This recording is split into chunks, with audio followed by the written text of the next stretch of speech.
Hello વિદ્યાર્થી મિત્રો, આપ સૌનું ફરીથી સ્વાગત છે આપણા ચેપ્ટર નંબર 6 વિદ્યુત ચુંબકીય પ્રેરણનો જે રિવિઝન રાઉન્ડ છે એટલે કે એમસીક્યુ માટેનો રાઉન્ડ, એના પાર્ટ 2 વિડીયો આપણે શરૂ કરવા જઈ રહ્યા છીએ.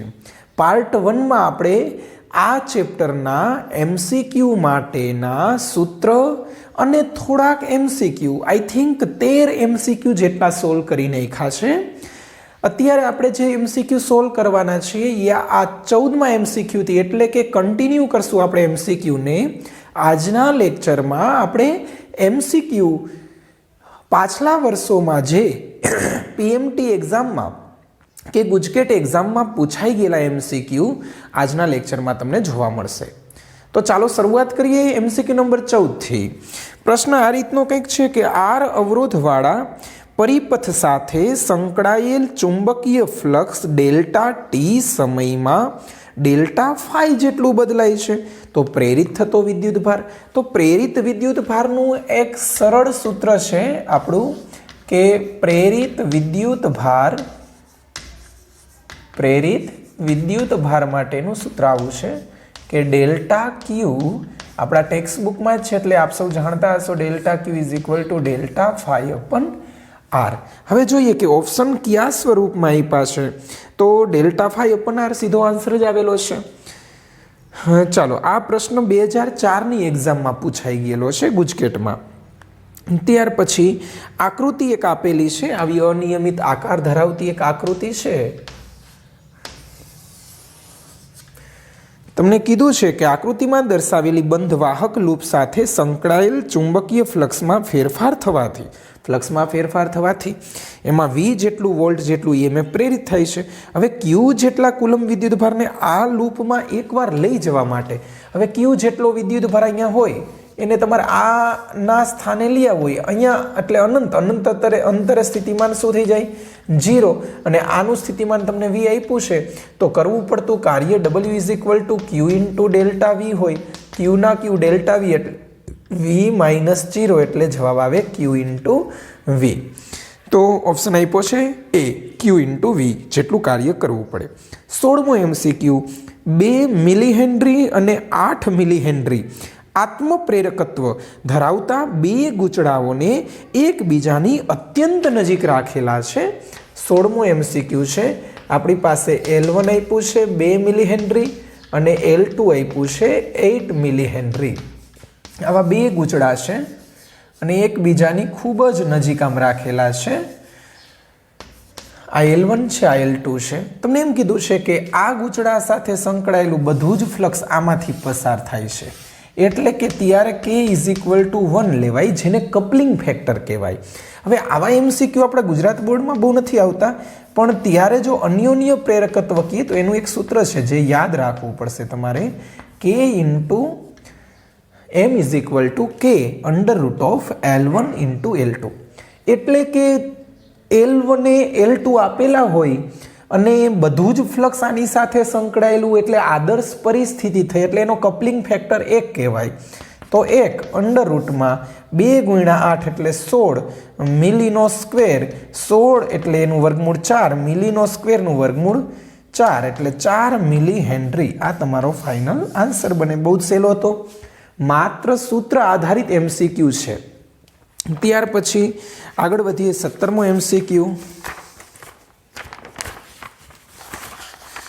500 આટાવાળા એક લાંબા સોલેનોઇડમાં 2 એમ્પિયર વિદ્યુત પ્રવાહ પસાર કરવામાં આવે ત્યારે તેના દરેક આટા સાથે સંકળાયેલ ફ્લક્સ 4 × 10⁻³ વેબર જેટલું ચુંબકીય ફ્લક્સ સંકળાતું હોય તો તેનું આત્મપ્રેરકત્વ શોધો.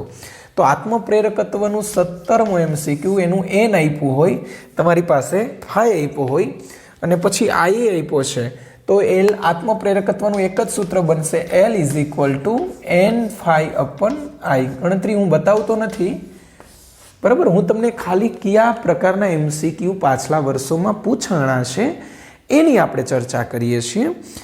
અને આ બધા MCQ ક્યારેક ને ક્યારેક પૂછાઈ ગયેલા છે. આ MCQ જે મેં અત્યારે ચર્ચા કરી 2009માં પૂછાઈ ગયેલો છે. ત્યાર પછી એક સરસ મજાનો MCQ છે 18મો. એક વિસ્તારમાં ઋણ Z દિશામાં સમાન ચુંબકીય ક્ષેત્ર લગાડેલું છે. આ વિસ્તારમાં એ લંબચોરસ, એક ચોરસ અને એક વર્તુળાકાર અને એક ઉપવલયાકાર એમ 4 લૂપ XY સમતલમાં આવેલી છે. હવે પ્રશ્ન આપણો બરોબર છે કે તમને ચુંબકીય ક્ષેત્ર Z દિશામાં કીધું છે, ઋણ Z દિશામાં, અને જુદા જુદા આકાર આપ્યા છે. ચોરસ આપ્યો છે, લંબચોરસ આપ્યો છે, વર્તુળાકાર આપ્યો છે, ઉપવલયાકાર આપ્યો છે, અને ત્યાર પછી બીજા ઉપવલયાકાર, વર્તુળાકાર, લંબચોરસ, ચોરસ, આટલા આકાર આપેલા છે. તો અને આ બધાને લંબ રૂપે રાખ્યા છે XY સમતલમાં, એટલે ચુંબકીય ક્ષેત્રને લંબ રૂપે છે એટલે ફ્લક્સ તો મળી શકે. તો સૂત્ર યાદ કરો, φ બરાબર BA cos θ. પણ તમને આકાર આપ્યા હોય તો આપણે MCQ માટે અને થિયરીમાં પણ આપણે એવું યાદ રાખેલું છે, એક ઉદાહરણ છે ટેક્સ્ટબુકમાં, કે હંમેશા EMF માત્ર 2 આકાર માટે મળી શકે એવી વિભાવના છે. એક વર્તુળાકાર, વાંચી પ્રશ્ન પેલો પૂરો કરી નાખું, કે તેમને v જેટલા અચળ વેગથી બહાર કાઢવામાં આવે તો કઈ લૂપ માટે પ્રેરિત EMF અચળ નહીં રહે? તો કેના માટે અચળ નહીં રહે? તો આપણને ખ્યાલ હોવો જોઈએ કે લંબચોરસ માટે તો અચળ રહે છે, તો ચોરસ માટે અચળ રહી શકે. ત્યાર પછી બીજો ઓપ્શન આપ્યો છે એને વર્તુળાકાર અને ઉપવલયાકાર, તો વર્તુળાકાર માટે અચળ ન રહે એવી વિભાવના નથી. આપણે એક ઉદાહરણમાં છે આ પ્રશ્ન. અને ઉપવલયાકાર એ પણ એના જેવો જ આકાર કહેવાય, એના માટે પણ અચળ રહી શકે નહીં. ત્યાર પછી 19મો 0.04 ટેસ્લા, એટલે બી આપ્યું છે 19માં MCQમાં, બી આપ્યું છે 0.04 ટેસ્લા ના સમાન ચુંબકીય ક્ષેત્રને લંબરૂપે વર્તુળાકાર લૂપની ત્રિજ્યાનો દર આપ્યો છે. ત્રિજ્યાનો દર એટલે dr/dt 2 મિલીમીટર પ્રતિ સેકન્ડ. ઘટવા લાગે છે એટલે અહીંયા માઇનસ કરી શકાય. જ્યારે તેની ત્રિજ્યા 2 સેન્ટીમીટર એટલે ઘટતા 2 સેન્ટીમીટર બને તે ક્ષણે તેમાં પ્રેરિત EMF શોધવાનું. હવે EMF છે એનું તો આ પ્રમાણે સૂત્ર છે, E = -dφ/dt. -d/dt આપણે એમને રાખીએ, ફાઈની જગ્યાએ b × a એટલે πr². તો અચળ પદને બહાર કાઢીએ, r² નું વિકલન 2r × dr/dt. તો -2πbr/dr/dt. તો આપણે ખાલી આટલું સૂત્ર યાદ રખાય, જેથી કરીને આવા MCQ સીધી કિંમત મૂકી દો તો થઈ જાય આન્સર. અને સૂત્ર યાદ ન રાખવું હોય તો આ પણ કંઈ ખોટું નથી, આ કેલ્ક્યુલેશન પણ સરળતાથી કરી શકાય એમ છે. તો E = -2πb આપેલો છે, r આપેલો છે, dr/dt ઘટે છે એટલે માઇનસ, માઇનસ પ્લસ. જ્યારે ત્રિજ્યા ઘટતી હોય એટલે કે લૂપ સંકોચન પામતું હોય ત્યારે EMF ધન મળે. આ સૂત્ર પરથી આપણે એવું સાબિત કર્યું. અને જ્યારે વધતું હોય ક્ષેત્રફળ એટલે કે વિસ્તરણ થતું હોય ત્યારે EMFનું મૂલ્ય ઋણ મળશે. કારણ કે લેન્ઝનો નિયમ આવું કહે છે કે ફ્લક્સના ફેરફારનો વિરોધ થાય. ત્યાર પછી આગળ વધીએ કે 0.025 ટેસ્લા જેટલા સમાન ચુંબકીય ક્ષેત્રને લંબરૂપે રાખેલી વર્તુળાકાર લૂપની ત્રિજ્યા આટલાના દરથી ઘટવા લાગે છે. જ્યારે તેની ત્રિજ્યા 2 સેન્ટીમીટર બને ત્યારે તેમાં પ્રેરિત EMF, એટલે આ જ સૂત્ર છે. એટલે આગળ વધીએ. ત્યાર પછી આકૃતિ આપેલી છે, દર્શાવ્યા પ્રમાણે સમયની સાથે બદલાતો વિદ્યુત પ્રવાહ I એ ગૂંચળામાંથી પસાર થાય ત્યારે તેમાં પ્રેરિત EMF સમયની સાથે નીચેના વિકલ્પ મુજબ બદલાશે. પ્રવાહ વિરુદ્ધ સમયનો ગ્રાફ આપ્યો છે મિત્રો, આવો આપ્યો છે કંઈક, પ્રવાહ વિરુદ્ધ સમય, આ I વિરુદ્ધ T નો આ પ્રમાણે કંઈક ગ્રાફ આપેલો છે. ચાલો 0, આ T/4, ત્યાર પછી આ T/2, અને ત્યાર પછી આ 3T/4, અને પછી અહીંયા T થઈ જાય છે, અહીંયા 0 થઈ જાય છે. તો આ O, આ A, આ C, આ D અને આ F આવું કંઈક આપેલું છે. તમને એમ કીધું છે કે EMF વિરુદ્ધ સમયનો આલેખ નીચેનામાંથી ખાલી જગ્યા થશે. EMF વિરુદ્ધ સમયનો આલેખ કીધો છે. તો મેં હમણાં જ વાત કરી કે ભાઈ અહીંયા ફાઈનું સૂત્ર તમે બી એ મૂકશો, એ નથી બદલાતું. બી છે એ સમપ્રમાણમાં છે આઈના, એટલે અહીંયા હું બીની જગ્યાએ μ0I/2πr કે μ0I/2r કે એવું કંઈ પણ, ટૂંકમાં બી અને આઈ સમપ્રમાણમાં છે. એક વસ્તુ ફાઇનલ છે, જેમ પ્રવાહ વધશે એમ બી વધશે, બી વધશે એમ ફ્લક્સ વધશે, અને ફ્લક્સ વધશે તો EMFનું મૂલ્ય ઋણ મળશે. હમણાં જ ચર્ચા કરી. તે વધતું હોય, પરિમાણ હોય, ફ્લક્સ હોય, ક્ષેત્રફળ હોય, ત્રિજ્યા હોય, ત્યારે ઈએમએફનું મૂલ્ય ઋણ મળશે. તો ઈએમએફનું મૂલ્ય ઋણ મળશે. ચાલો, ઈએમએફનું મૂલ્ય ઋણ એટલે O થી A એટલે કે 0 થી T/4ના ગાળામાં ઈએમએફનું મૂલ્ય ઋણ મળશે. નિયમિત છે એટલે અહીં અચળ થઈ જશે ઈએમએફ -E. ત્યાર પછી A થી Cમાં પ્રવાહમાં કોઈ ચેન્જ નથી થતો ભાઈ. પ્રવાહ નથી બદલાતું એટલે બી નથી બદલાતું, અને બી નથી બદલાતું તો પછી ફાઈ બદલાતું નથી એટલે અચળ રહીએ, અને ફ્લક્સ અચળ હોય તો ઈએમએફ 0 એટલે વળી પાછો અહીંયાથી આટલા કેસમાં ઈએમએફ 0 હશે. આ ઈએમએફ 0. ત્યાર પછી સી થી ડીમાં પ્રવાહ ઘટે છે, પ્રવાહ ઘટે એટલે બી ઘટશે, બી ઘટશે એટલે ફ્લક્સ ઘટશે, અને ફ્લક્સ ઘટશે તો ઈએમએફનું મૂલ્ય ધન મળશે. તો ધન મળશે. આ ઈએમએફ +E, અહીંયા -E, અહીંયા ઈએમએફ 0. તો આ પ્રકારનો ગ્રાફ હોવો જોઈએ. તો ઓપ્શન એ આ પ્રમાણનો ગ્રાફ છે. આન્સર ચેક કરી લઈએ. ઓપ્શન એ છે. ઓકે. ત્યાર પછી 22મો MCQ.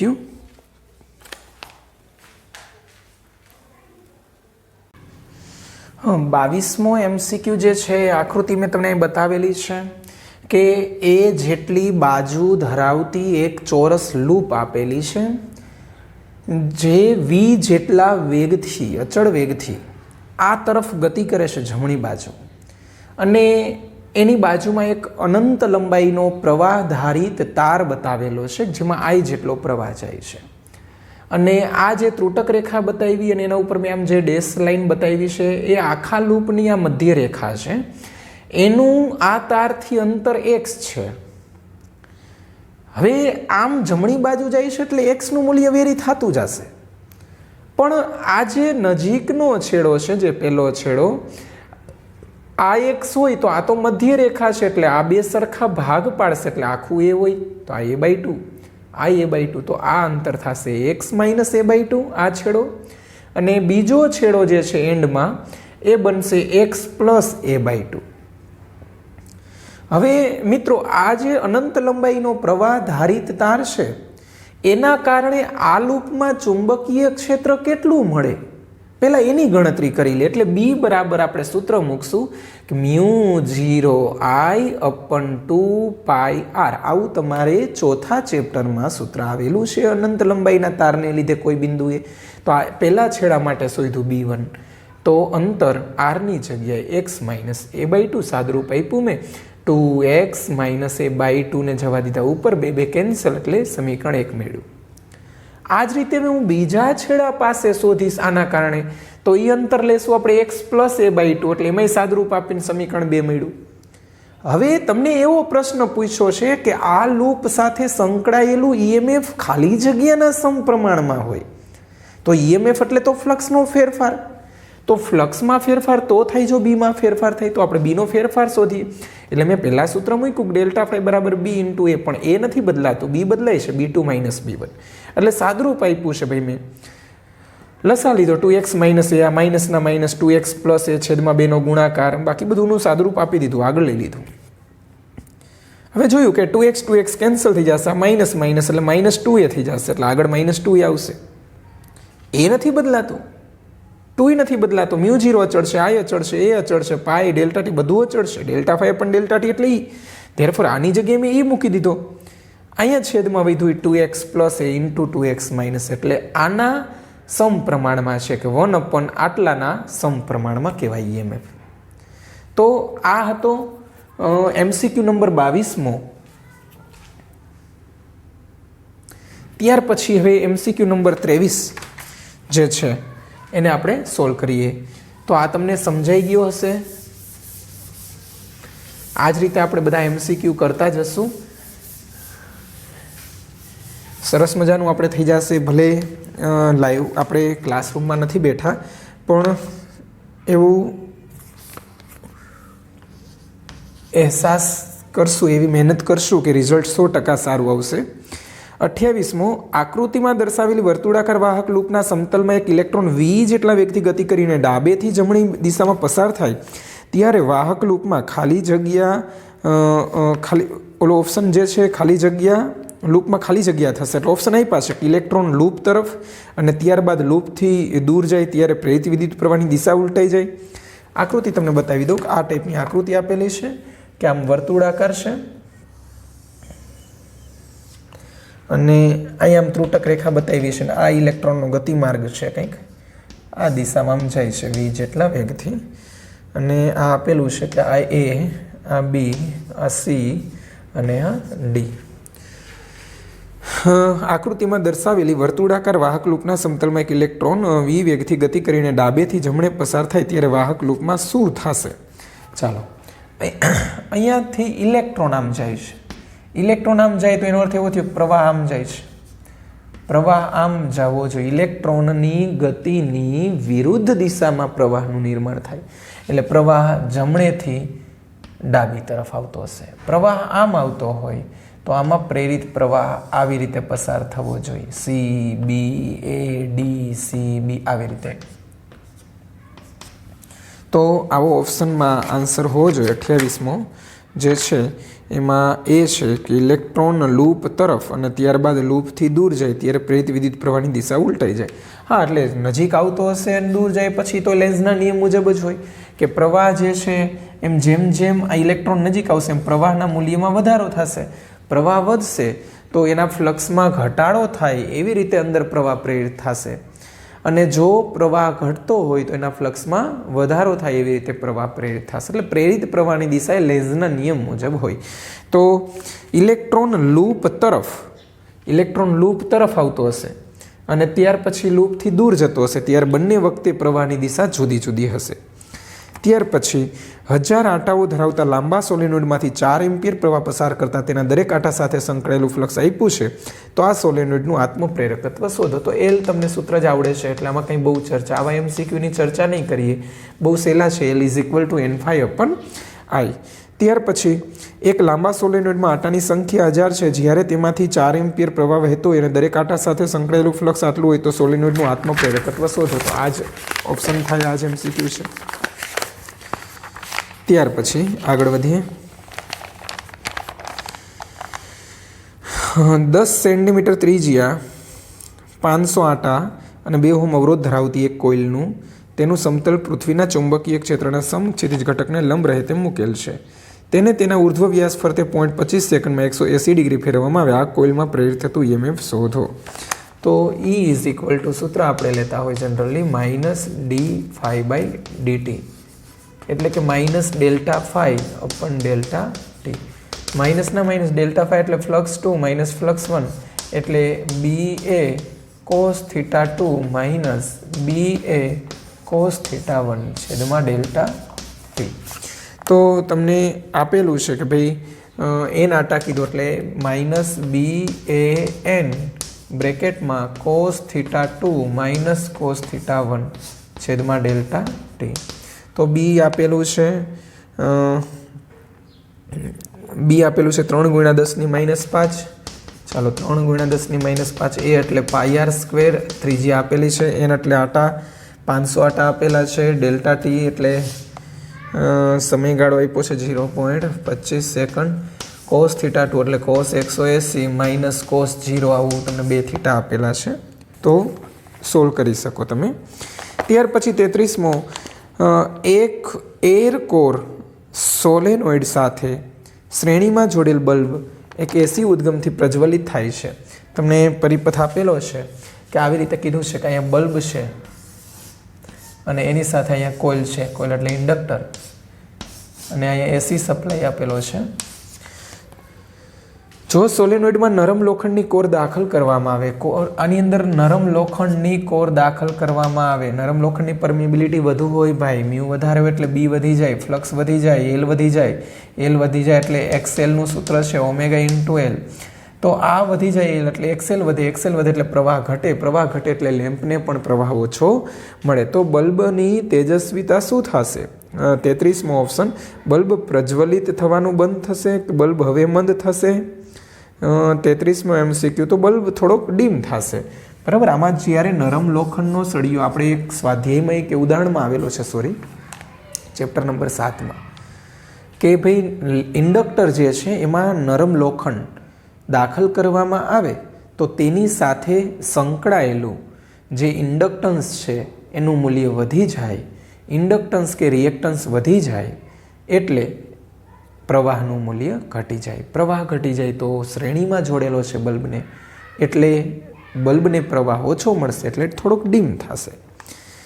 ત્યાર પછી પ્રવાહ આપ્યો છે ઉર્જા ઇન્ડક્ટરનો ઇન્ડક્ટન્સ ખાલી જગ્યા થાય આવો ઓપ્શન આપ્યો છે, તો યુ બરાબર 1/2 LI². તો આવી રીતે તમે જુદા જુદા MCQ આમાં આપ્યા છે. આ રીતે MCQ તમે સોલ્વ કરી શકો. અને ઓલમોસ્ટ લગભગ આ મટીરિયલમાં તો આટલા જ MCQ આપેલા હતા, 34. તો 34 અહીંયા પૂરા થાય છે. ફરીથી નવા વિડીયોમાં નવા મટીરિયલમાંથી આ જ ચેપ્ટરના MCQ હજી જોશું. જો આ જ ટાઈપના હોય, કોઈ નવું નહીં મળે, તો આપણે નવું ચેપ્ટર સ્ટાર્ટ કરશું. Okay, thank you.